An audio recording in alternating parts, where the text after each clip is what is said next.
Alabado sea el nombre de Jesús.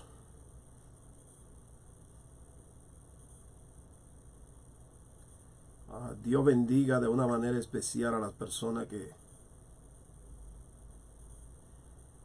se están conectando y que podrán disfrutar de esta interesante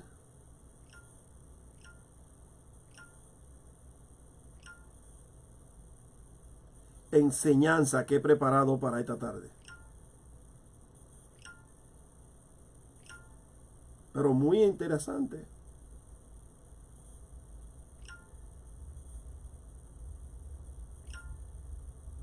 Bueno, aquí le hice una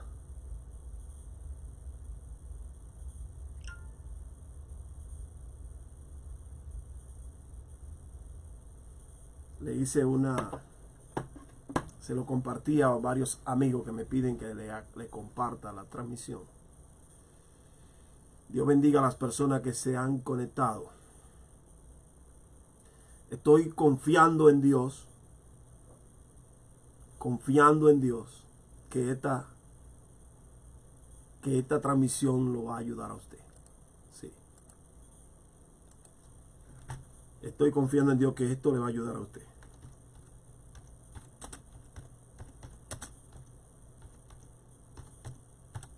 Bien. Dios bendiga de una manera especial a todos, a todas y a toditos. A los varones, a la hembra y a los híbridos. Bendiciones. Dios te bendiga, Lucy. Bueno, sabe que mi fuerte no es tampoco saludar mucho. Vamos a la Biblia. Vamos a la Biblia. Tengo una enseñanza que estoy muy seguro que va a ser de bendición para muchas personas. Quisiera hoy hablar de el centurión. El centurión.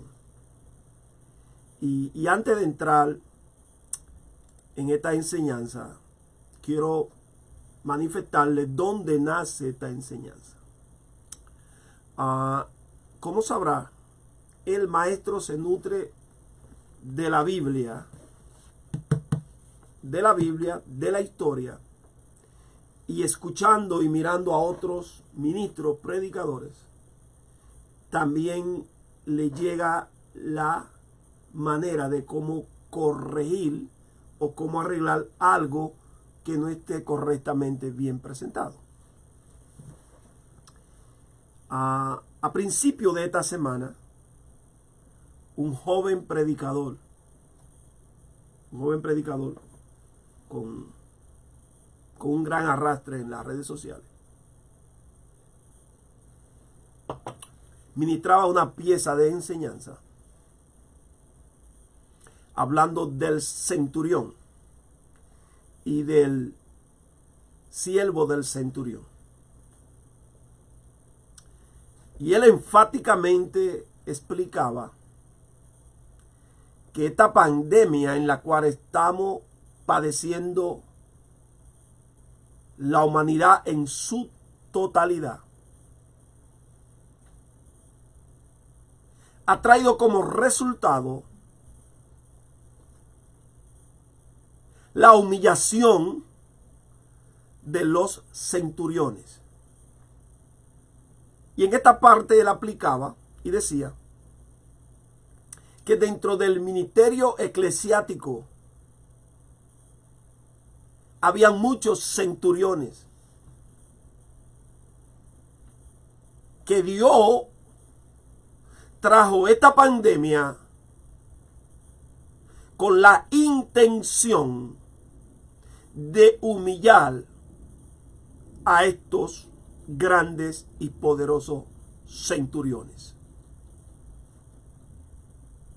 Y explicó de izquierda a derecha, de derecha a izquierda, el capítulo 8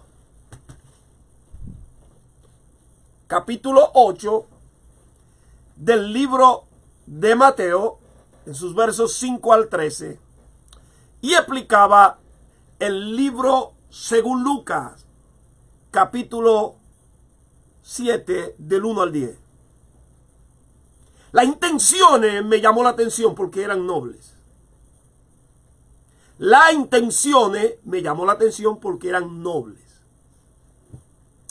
Ahora, cuando la Biblia habla de centurión, un centurión es el responsable de una centuria, y este término de centurión nace dentro del seno, del corazón de la armada romana.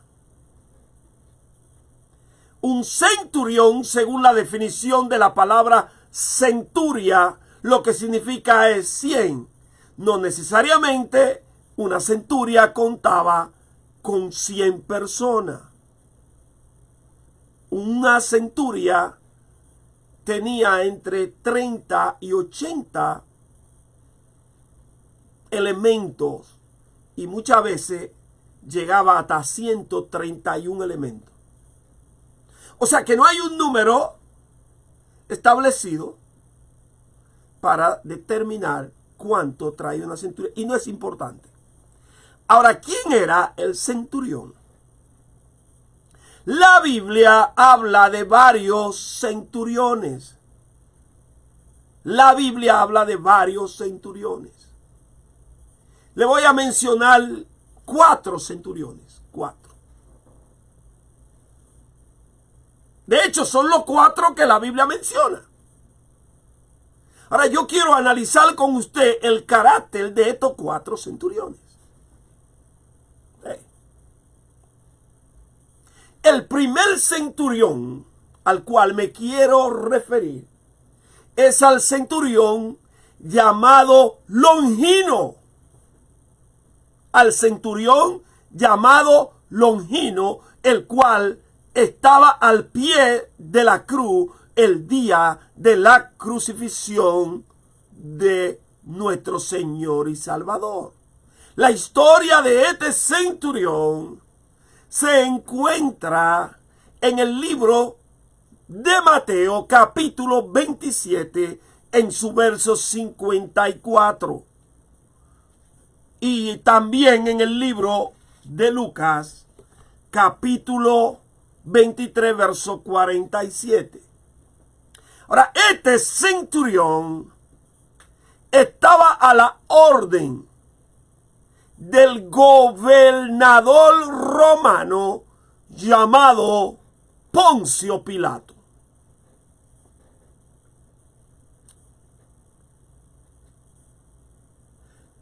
El imperio romano tenía varias legiones acantonadas en diferentes lugares donde las legiones romanas habían hecho conquista. Ahora, dependiendo el lugar, así dependía la armada. Lo que hacía la armada romana o el imperio romano era que conquistaban a Egipto, pero no exterminaban ni esclavizaban a sus soldados. Lo conquistaban y lo tomaban y lo dividían por pequeños grupos en las diferentes centurias establecidas en los diferentes países conquistados. O sea, la estrategia del imperio romano no era destruir las armadas, sino diseminarlas en los diferentes lugares, con tal de que estos no tuvieran la oportunidad de reagruparse y convertirse en nuevos enemigos del imperio romano. Así que era normal que usted llegara al cantón de una centuria y usted enfrentarse con varios elementos que componían las tropas de esa centuria de diferentes países y lenguas. Repito, era normal dentro del contexto del imperio romano usted llegar al cantón de una centuria y usted encontrarse con varios elementos militares que provenían de diferentes naciones, lenguas y cultura. Así estaban compuestas las centurias. Ahora, ¿quién era el centurión? El centurión era una persona escogida por el Imperio Romano.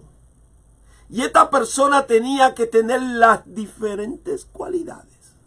Tenía que ser una persona inteligente. Tenía que ser una persona astuta.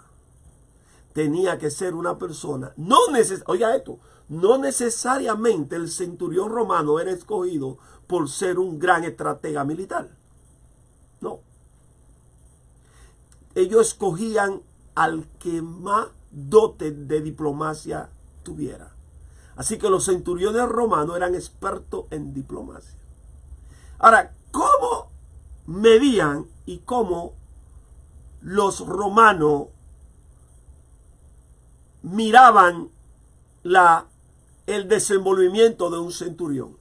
Primero, ¿cómo hablaba el pueblo de Este?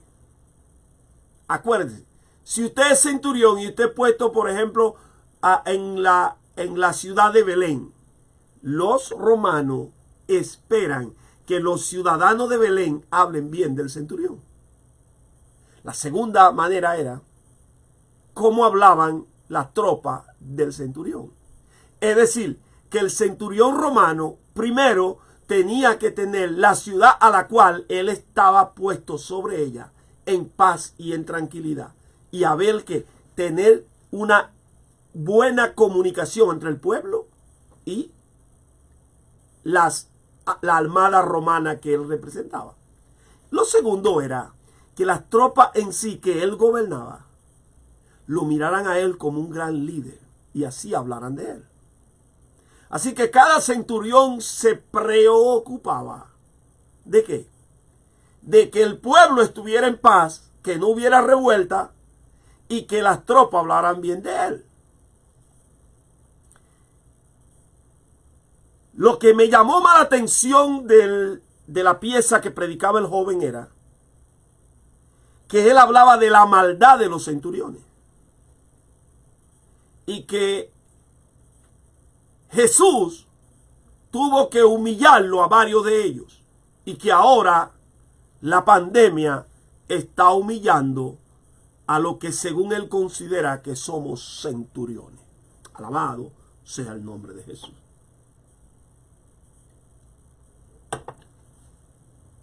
La Biblia registra que este centurión, cuando tembló la tierra y vio la muerte del Mesías, alabó y reconoció que el Mesías, que el que ellos acababan de crucificar era el Mesías.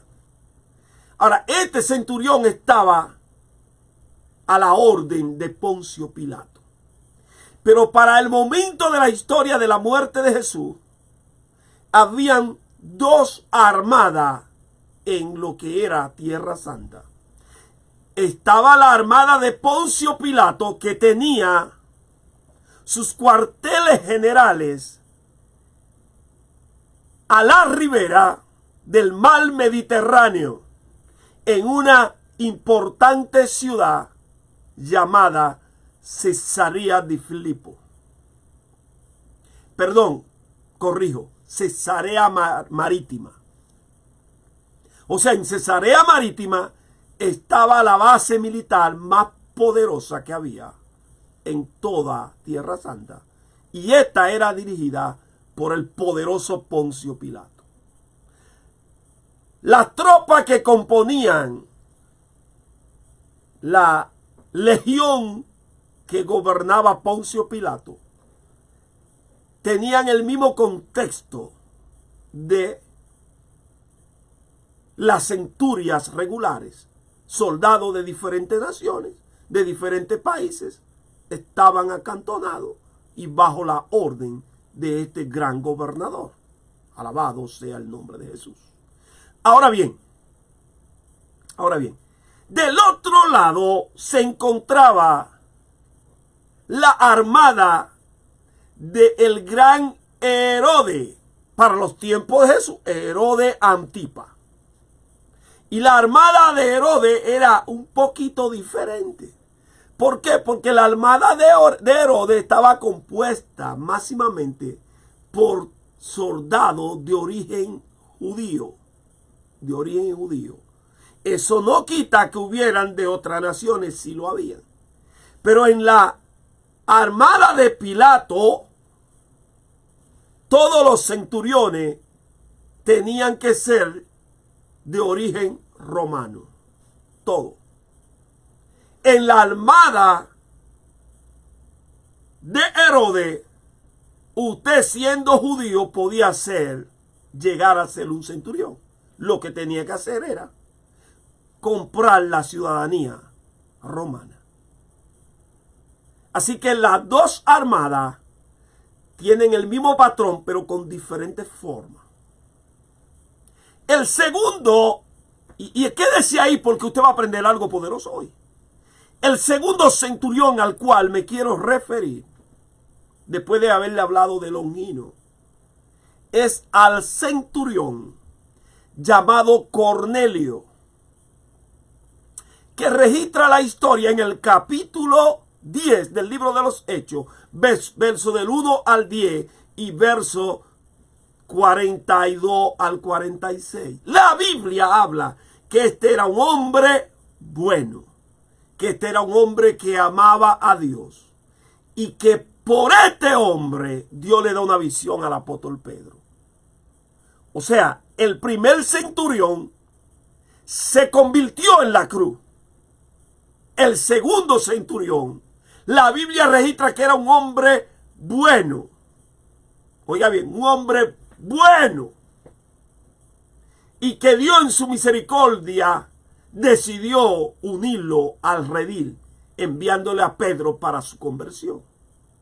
Esa historia está en el capítulo 10 de Hechos.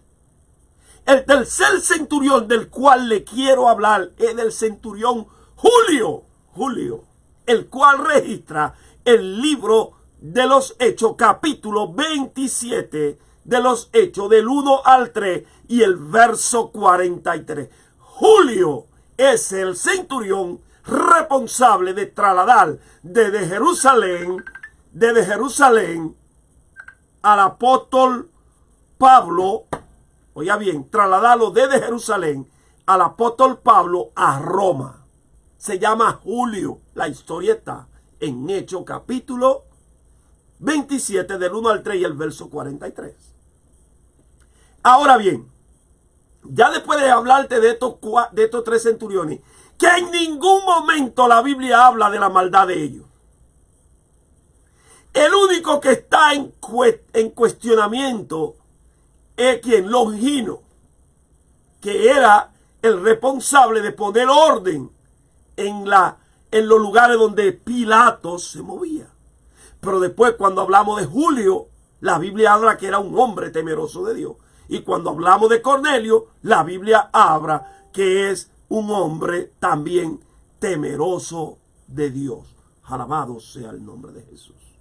Entonces ahora entramos a lo que es la clase de hoy. La Biblia registra en el capítulo 8 del libro de Mateo, en el capítulo 7 del libro de Lucas, la misma historia relatada por dos diferentes escritores. Mateo, un apóstol de profesión contador, es el que escribe y relata la historia de este centurión. Lucas, un médico de origen griego, es el otro que registra la historia. Ahora, entre ambas historias hay algo que no está igual, algo que no macha. Mientras Mateo registra que el centurión vino a Jesús, capítulo 8, versos 5 en adelante. dice que el centurión vino a Jesús y le rogó que fuera a curar a su siervo que estaba enfermo. El predicador decía que el siervo estaba endemoniado, que estaba lleno de demonios, lo cual no lo registra la Biblia, todo lo contrario. Ahora, ¿cómo vivían los centuriones? ¿Cómo vivían los centuriones cuando estaban acantonados en una ciudad? Se ha creído que los centuriones en cada ciudad que ellos estaban acantonados tenían una casa. No. El centurión tenía un cantón donde estaba su armada y en ese cantón él vivía con su familia.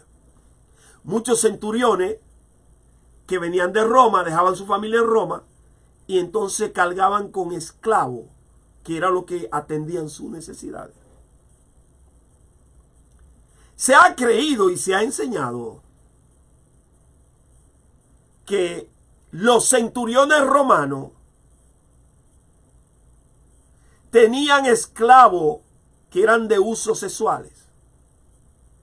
O sea, que tenían un esclavo para tener relaciones sexuales con ellos. Y también tenían esclavas. En este particular hay alguna línea de pensamiento y teólogos que creen ellos que este joven enfermo, el siervo del centurión, era un esclavo sexual del centurión. Y han indagado y penetrado más a decir que el centurión era un homosexual. Sí. Observemos el texto de cerca, por favor. Mateo capítulo 8, verso 5. Dice, entrando Jesús en Capernaum, vino a él un centurión rogándole. Esto es Mateo. Mateo aquí literalmente dice que quien vino a él fue un centurión. Mas sin embargo, cuando usted va a Lucas, ahora estoy enseñando Biblia, ahora estoy enseñando teología de primera división. Así que vaya leyendo su Biblia. Cuando usted va a Lucas capítulo 7, en su verso 2, dice, vamos del verso 1, dice, después que hubo terminado todas sus palabras, al pueblo que le oía entró en Capernaum. Y el siervo de un centurión, oiga bien, el siervo de un centurión, a quien éste quería mucho, otras versiones dicen a quien éste amaba, estaba enfermo, a punto de morir. Aquí dice el siervo del centurión. En Mateo capítulo 8, verso 6 dice, y diciendo, esto es el centurión hablando, Señor, mi criado está postrado en cama, paralítico, gravemente atormentado. La palabra atormentado fue la que el joven tomó y la llevó a que el criado estaba endemoniado.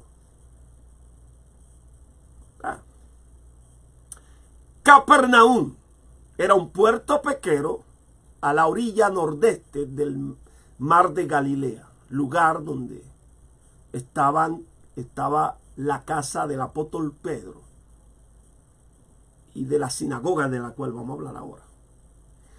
Aquí tenemos que poner dos cosas en perspectiva. La primera, Mateo le está escribiendo a un pueblo judío, hebreo, que entendía su vocabulario. Para Mateo, oiga bien, para Mateo, un diplomático representa a la persona que lo envió, indicando que cuando Mateo dice vino el centurión rogándole, no necesariamente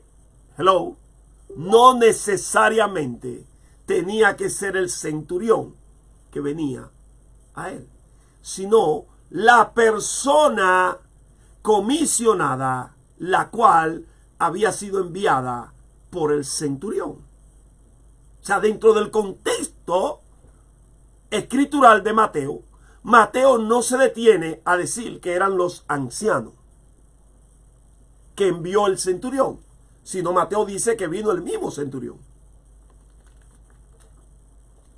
Porque dentro del contexto hebraico, un enviado por una persona representa a esa persona. Y tú no necesitas señalar a la persona, sino señalar a quien lo envió. Alabado sea el nombre de Jesús. Entonces, Mateo dice que vino el centurión. Pero mire qué cosa. Lucas dice en el verso 1 del capítulo 10. Después que hubo terminado todas estas palabras, al pueblo que lo oía entró a Capernaum. Y el siervo, mira lo que dice, y el siervo no dice todavía nada. Dice que un siervo estaba enfermo. Ahora dice el verso 3, cuando el centurión oyó hablar de Jesús, le envió a ancianos de los judíos rogándole que vinieran a sanar a su siervo. O sea, esta es la historia correcta. No es que Mateo está incorrecto, sino que Lucas, siendo médico, siendo un doctor y siendo griego, se encarga de explicar los detalles, porque lo que va a escribir el hombre siempre va a estar basado en el coeficiente de cómo él cree y de la inteligencia que te maneje. Entonces, Mateo es un contador y él cree que todo el mundo sabe contar. Este hombre sabe que sus receptores, lo que le van a leer, son personas que saben pensar y que saben de escritura lo griego. Así que él ahora se encarga de dar los detalles. Dice, cuando el centurión oyó hablar de Jesús, le envió unos ancianos de los judíos rogándole que viniese y sanase a su siervo. Dice el verso 4. Y ellos vinieron a Jesús, mire, y ellos vinieron a Jesús y le rogaron con solicitud diciendo, es digno de que le conceda esto. Óigame, los ancianos que vivían en Jerusalén le dicen, oiga bien, le dicen a Jesús que es digno que le haga el favor. Ahora, si usted cree que este hombre hubiese sido un homosexual declarado, como algunos piensan y como una corriente cree, ¿usted cree que los ancianos de esa ciudad se ven expresados así de él? ¿Cuál es el punto aquí? El punto aquí es que este hombre reconoce la autoridad de Jesús. Él no va a Jesús. Él envía a quien, a lo que él le había hecho favores. Porque este hombre fue el responsable de construir la sinagoga que todavía están los restos de ella. O sea, las paredes, la viga de ella, todavía están ahí en el puerto de Capernaum, al lado de la casa de Pedro, donde hay una iglesia. Ahí están las ruinas todavía de esta sinagoga. Entonces, en caso de que este hombre fuera un homosexual, los ancianos hubiesen hablado así. Vamos a observar dentro del contexto quién era el joven. Bueno, usted como centurión, en los tiempos de la esclavitud, los romanos tenían esclavos. Ahora, ¿qué sucedía con un esclavita? Con un hombre romano que tuviera la capacidad de tener esclavo. Era lo siguiente. Primero, este hombre podía tener su familia legalmente constituida por su mujer y sus hijos. Pero los lanistas, que así le llamaban, acostumbraban a tener diferentes tipos de esclavos en su hacienda. En este caso, un centurión caminaba con sus esclavos. Podían ser hembras y varones y de ambos sexos.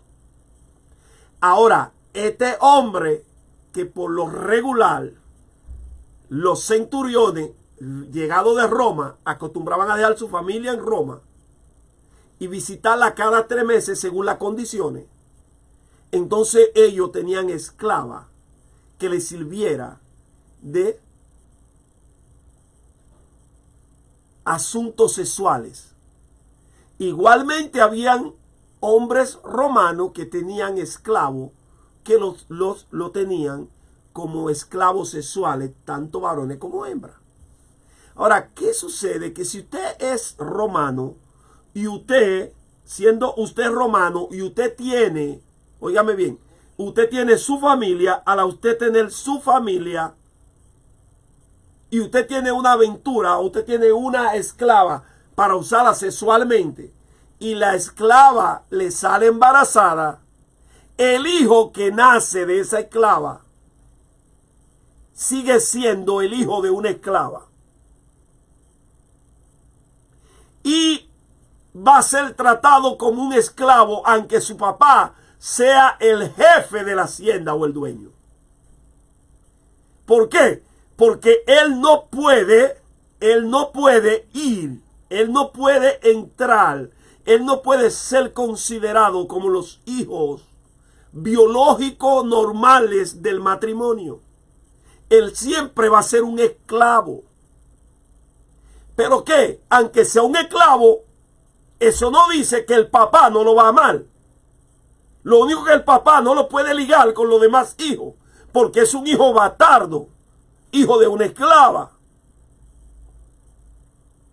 Así que el muchacho, aunque sea hijo del dueño de la hacienda, del centurión, del quien sea, va a ser criado como un esclavo. No va a tener los privilegios que tienen los demás hijos, pero sí va a tener el amor de su padre. Y lo que hemos estudiado este asunto, que hemos estudiado todas las vertientes. Por ejemplo, en mi caso, yo he llegado a la conclusión de que el siervo era ¿qué? Un hijo del centurión y no un esclavo sexual. Y que siendo hijo del centurión, el centurión ahora lo tiene enfermo y necesita una ayuda para que lo sane. El centurión que le había construido una sinagoga a los judíos y no tenía esa relación con Jesús, entonces va y le dice a los ancianos judíos, vayan y hablen ustedes por mí. Ahora, entendiendo el centurión el contexto de los hebreos, cuando Jesús va hacia él, entonces él le manda una segunda comisión. Dígale, él no tiene que entrar. Yo confío en la palabra de él.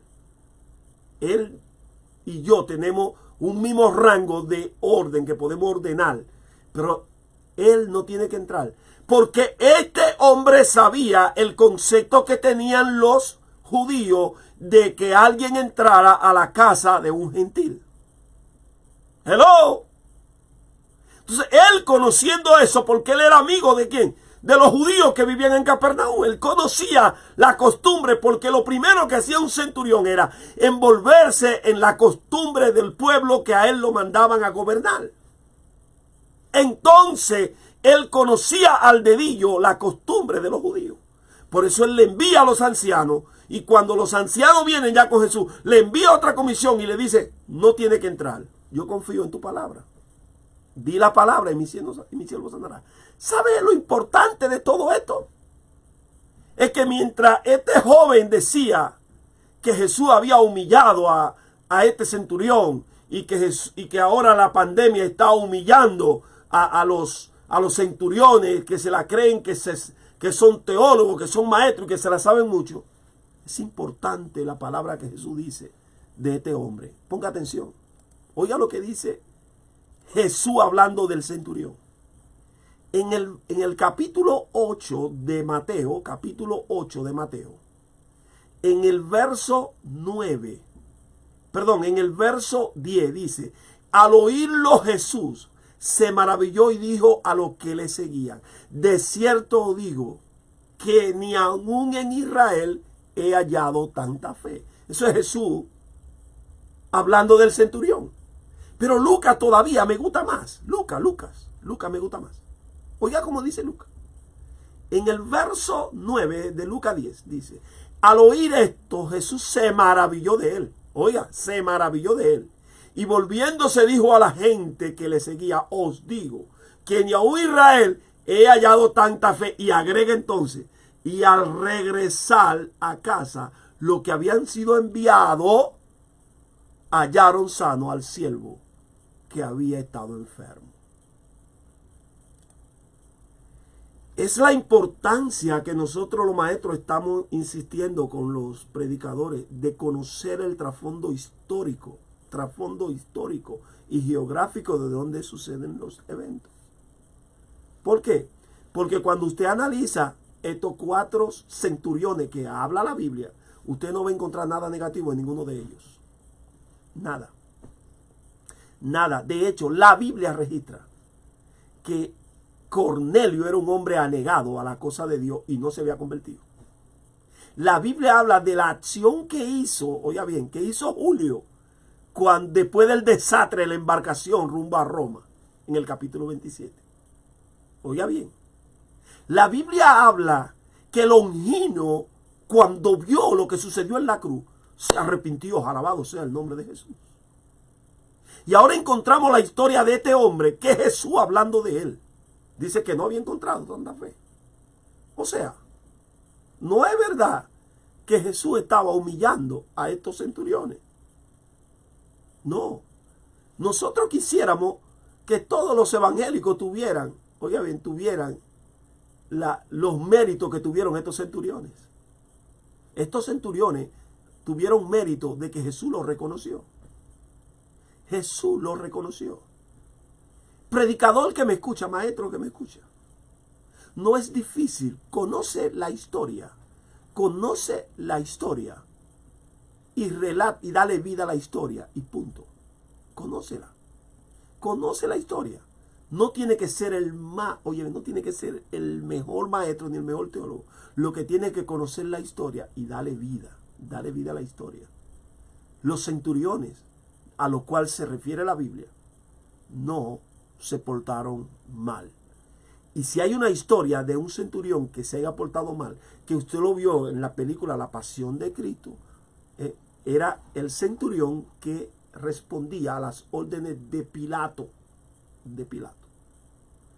Y este centurión es puesto para cuidar que los apóstoles no se robaran el cuerpo de Jesús. Pero la Biblia dice que este hombre se convirtió. La Biblia dice que Cornelio era un hombre bueno. Oiga bien, que era un hombre bueno. La Biblia dice que Julio era un hombre noble. Y ahora hablamos del centurión que no aparece en la historia el nombre de él. Solamente el responsable de la ciudad de Capernaum. Sí.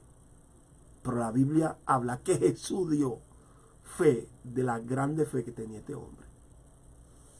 Colocamos la historia dentro de su contexto y de su lugar geográfico y predicaremos lo que en realidad dice la Biblia y no lo que yo quiero que diga la Biblia para molestar a otro y para tirarle puya a otro.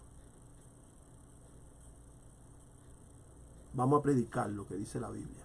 Vamos a regresar al rollo, a la palabra. A la palabra. A la palabra. El centurión, desde el punto de vista de Rafael Polanco, no era un homosexual. Bendiciones. Shalom.